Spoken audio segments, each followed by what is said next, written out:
இந்த நாளினுடைய கர்த்தருடைய வார்த்தை ஏசாயா தீர்க்கதரிசன புத்தகம் 33வது அதிகாரம் அதனுடைய 10வது வசனம். இப்பொழுது எழுந்தருளுவேன், இப்பொழுது உயர்வேன், இப்பொழுது மேன்மைப்படுவேன் என்று கர்த்தர் சொல்லுகிறார். இந்த நாளிலும் நம் மூலமாய் நமக்காக கர்த்தர் என்ன செய்வேன் என்று கர்த்தர் சொல்லுகிறார். எழுந்தருளுவேன். இந்த நாளிலும் கர்த்தர் நமக்காக எழுந்தருளுவார். சேனைகளின் கர்த்தர் எழுந்தருளி இருக்கிறார். அவர் எழுந்தருளும் போது என்ன நடக்கும் என்று வேதம் ஆச்சரியமான விதத்தில் போதிக்கிறது. அதே போல இப்பொழுது வானங்களுக்கு இப்பொழுது உயர்வேன், அதே போல இப்பொழுது மேன்மைப்படுவேன்.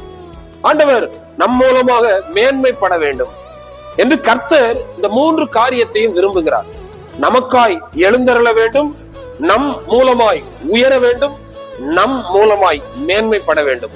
அந்த கர்த்தர் இன்றைக்கும் நமக்காக எழுந்தருளட்டும்.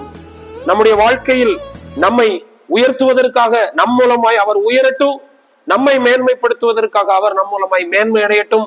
அந்த வார்த்தைகளினாலே கர்த்தர் நம்மை ஆசீர்வதிப்பாராக. ஆமென்.